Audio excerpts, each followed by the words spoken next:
Greetings and welcome to Nathan Lyle Official. If you've never seen my face in a video before, my name is Nathan Lyle. This is my personal channel where I do vlogs, reviews, and anything else that happens to catch my fancy. And today, I wanted to talk about Haikyu. And if you've never heard of that before, anyone, although I know it's very unlikely, but the possibility still exists. People are still discovering it for it. There are people that were literally just born yesterday. There are people that have been born today. There are people born every single day. Anyways, the point is, actually, there's also the possibility that, hey, 30 years from now, someone could be watching this. So, who knows? Anyways, Haikyu, for those who haven't heard of it, it's an anime about volleyball. And that might not seem that appealing. It honestly wasn't that appealing to me either. I've never really been a huge volleyball fan. In fact, I've never seen a single volleyball match until I watched Haikyu. And now, anytime there's volleyball on the TV, I'll stop and look at it. But I don't follow any leagues, but I'll look at it. But anyways, Haikyu, quick overview. It's a story about a guy, Hinata Shoyo, in his final year of middle school. He finally gets to play in his first ever game, and it just happens to be against the toughest team, the favorite to win it all. And he ends up meeting a rival who he swears I'll defeat you one day, only to then go into high school. And I should have said this before I said anything, but spoiler alert, for those who have not seen it. If you've seen it, go ahead and proceed. If you have not seen it, proceed with caution, because I'm not going to be able to stop myself from talking about specific aspects of it. So yeah, he goes to high school, and his arch rival is now suddenly his teammate. And it's like, how can I defeat you if I'm working with you? But the fact that the two of them are working together ends up being an amazing thing because they elevate they elevate each other in a way no one else could have.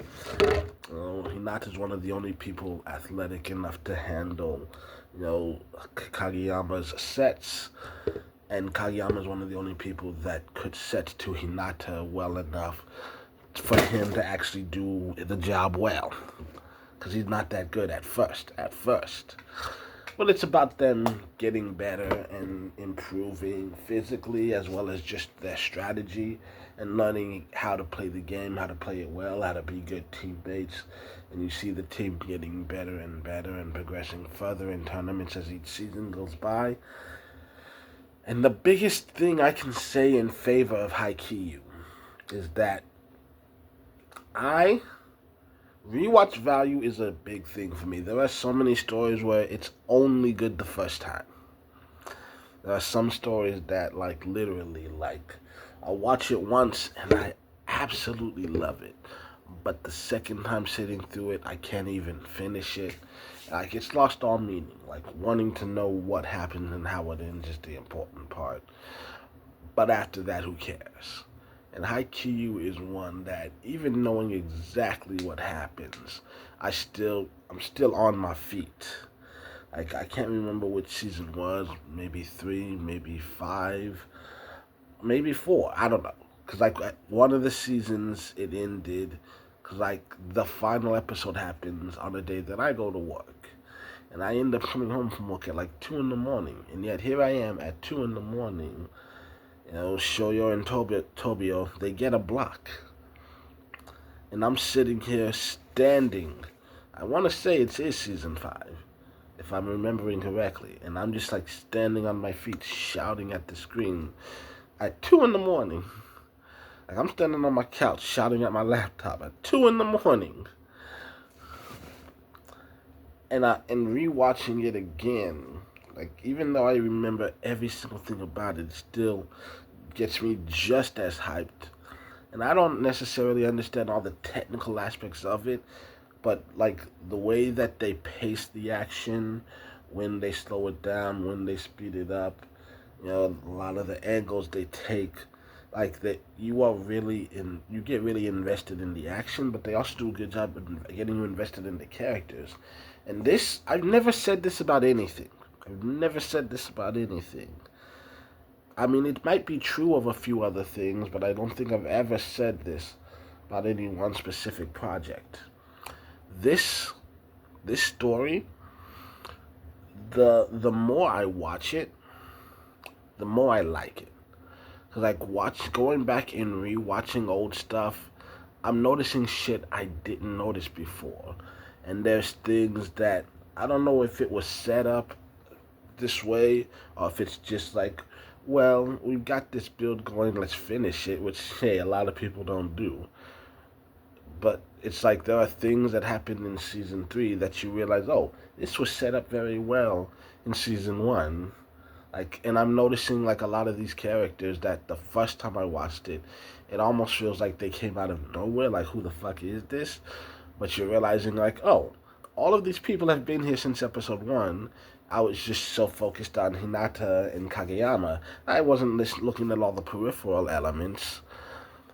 But all of these characters, they have depth, they have substance. It's a very well built storyline. If you enjoy good storylines, this is worth watching. If you enjoy high intense action, this is worth watching. There are very few people in this planet that I think would not enjoy this. In fact, I can't think of a reason why someone would watch this and not genuinely like it. And that's the biggest problem. It is so damn good. And yet, somewhere in time, it's going to end. There was a movie that I found out came out earlier this year. It's amazing. The Battle of the Garbage Dump. And I think they announced another one coming out. And I'm like, oh my God. Yes. But then I found out, okay, the manga ended a few years ago. Like, I wanted to know what happened next. I wanted to know how it ended. And the most upsetting thing I ever found out is that it did end. And that sucks. It shouldn't end. It should keep going. This is one of those things that, like, if it keeps going, like, for 800, 8,000 episodes, fuck it, I'll watch every single one of them. And because, like, legitimately, like, like I said, it's so well made and they do such a good job crafting it. I would sit through it for 8,000 episodes. I want to see sequels and spin-offs and that cause like especially like I want to see Hinata and Kageyama continue growing, not only as players but as people as they continue maturing throughout their high school journey. Like I want to see them as second years. Cause that's a huge story in my opinion. Like we do see in the manga, I almost said comic books, but it's manga.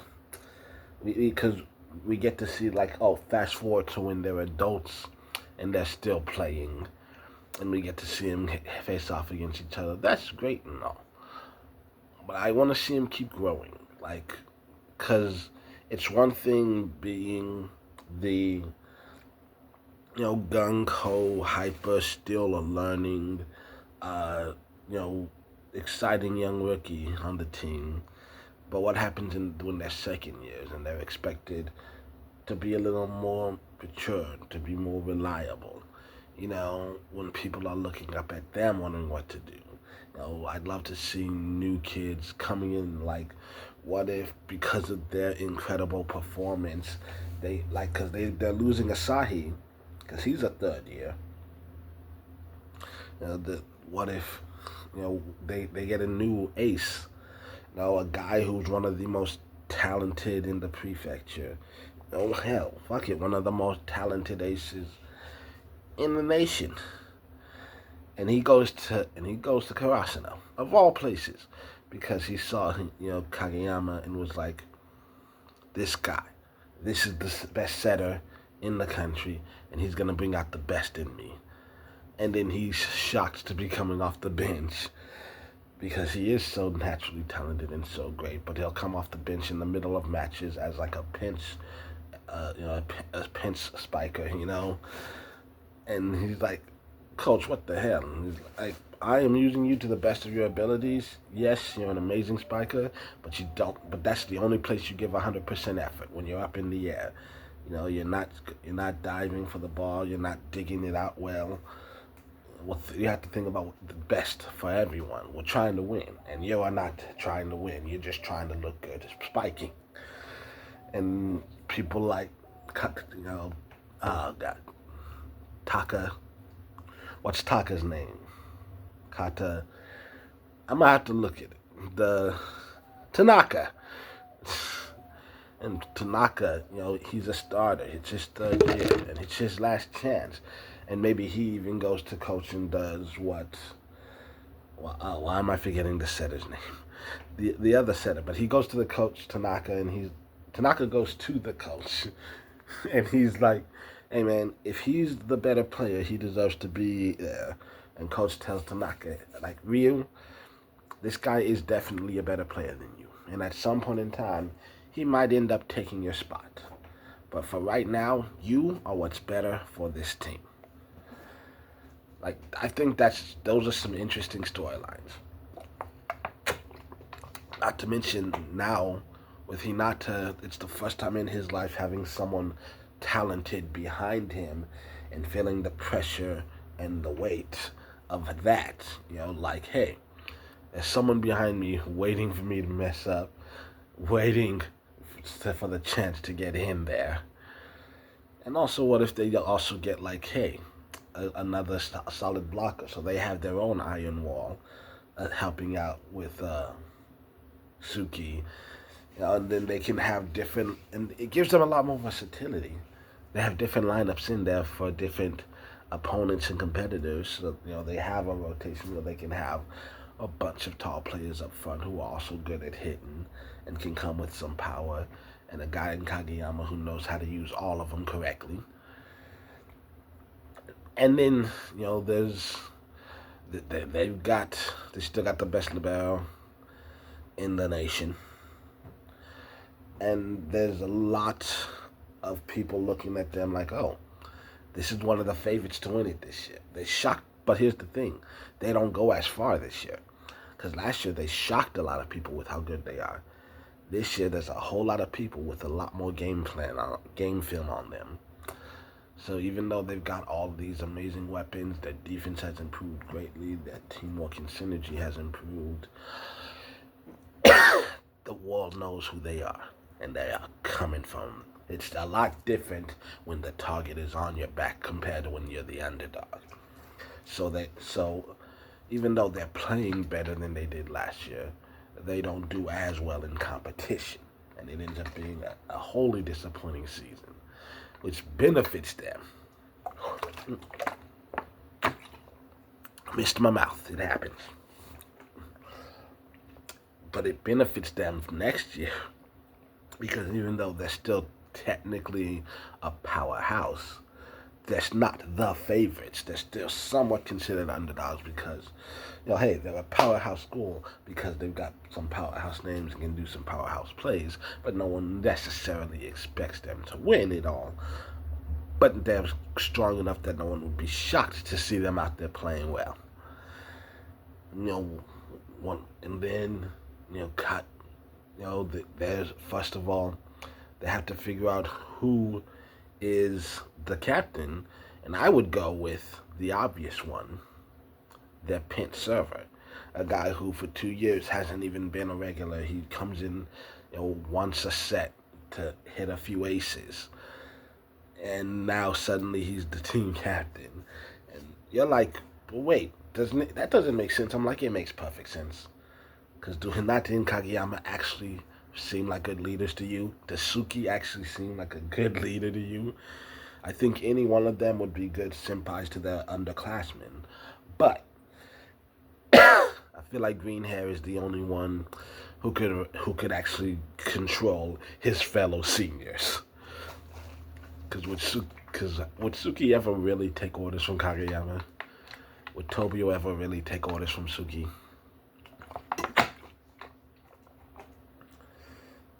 Man, wouldn't it be interesting if that two of the freshmen that come in this year, they lose their libero. He's a third year. He leaves, and that hurts them a lot. That severely hurts their defense. But they get another talented young guy coming in to replace him, who's not quite at the same skill level. He's got the instincts, he's got the skills, but he's still got to hone his intelligence and learn to walk with the blocking and to read trajectories and all that other stuff. So he's got, even though the talent is clearly there, there's room to grow. But the most important story would be, there's a new setter that shows up. He's a first year who comes in here knowing he's going to be on the bench, but he comes here specifically because, hey, Kageyama is considered the best setter in the nation and one of the best all-around talents, in the prefecture because, hey, best setter in the world, sure.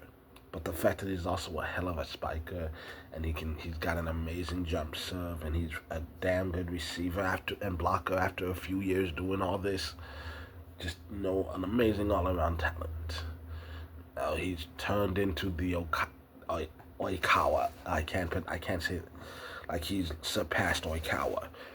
Yeah, and so a lot of people are looking at him like this guy's gonna carry Karasuno through. So this young guy's like, hey, if I want to be the best I'm capable of being, I gotta come here and learn from him. And he's sitting on the bench, he's watching, he's absorbing all this knowledge, and then maybe Kageyama gets hurt, and then Kageyama, he's out, and this new guy comes in thinking he's hot shit. Like, hey, I've watched, I've learned, I know I can do this, but there's a whole ass difference. Because, as my grandma used to say, just because you know the recipe don't mean you can bake the pie. Because, there's a difference between knowing what to do and actually being able to pull it off. And he immediately notices there's a difference between him and Kageyama. And the team starts struggling. Maybe not necessarily losing, but definitely struggling. And like the freak quick disappears immediately. He can't serve to Hinata the way Kageyama can. And so, he's still got an amazing second year ace. They've still got a great defense overall and a lot of weapons who know how to attack. And he can give good sets. And they can win games. But they're not playing like Karasuno. They're playing like a boring run-of-the-mill everyday team with they've got a lot of strong weapons and they use them effectively, but they are not flying. They are not flying. And like it takes him like 3 or 4 sets, or maybe 3 or 4 games, 3 or 4 sets. I'm not sure. It takes him a while to pick it up, but once he starts getting in rhythm, he's able to start using Hinata more effectively, start speeding up, the timing on his sets. And he's at the freak quick in like their final set. It rears its ugly head again, and it's more Hinata. He went away from it. They still used him as a distraction, but then teams started to notice. Oh, he'll run up like he's going to do it, but his opponent, his setter stopped setting to him because they weren't connecting. The timing wasn't down. But then he goes up for it, and the defense is like, okay, it's gonna be over here. He's gonna go to the ace because they've never been able to. Did he just spike? Did he just spike that? And they're like, it's almost like it's their first time seeing it because it kind of is. The first time a setter other than Kageyama has hit that free quick.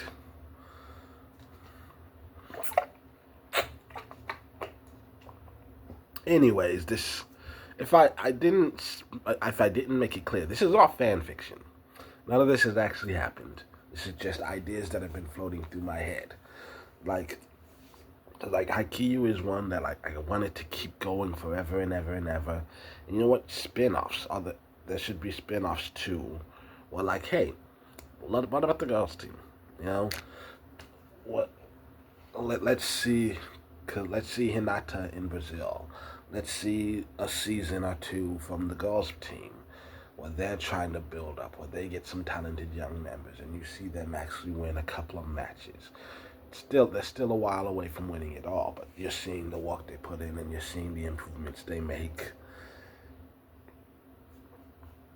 The point I'm making is this Haikyu is amazing, and I love it. And just anyone who hasn't seen it yet, just drop everything and watch it. Like literally marathon. Like I spent the last week marathoning the first 3 seasons, and that might not seem like a lot to some of you, but I'm not a guy who marathons things. You know, I grew up very much having to wait a week for the next episode of whatever. So I don't, you know, I don't mind waiting a while. It's been taking me a few months to get through Ninja Storm. For those of you who have been on this channel for a while, I'm getting there. It really just depends because there's a lot going on. Life's gotten busy, and so it's really just, hey, what am I in the mood for today? And hey, it just so happens that I'm in the mood for Haikyu every single day of the week. So anyways, that's it. But oh, for those who have stuck around to the end of the video, I do have a surprise for you. I'm going to record 2 videos tomorrow. It's been a very long weekend, but I've got 3 days off. So even though I've got some errands to run, like shopping and paying rent, because it's almost July, I'm going to take one day to not leave the house. And I'm just going to record a couple of videos. So I'm finally going to record, edit, and upload the Jack Taylor episode 2 fanfiction.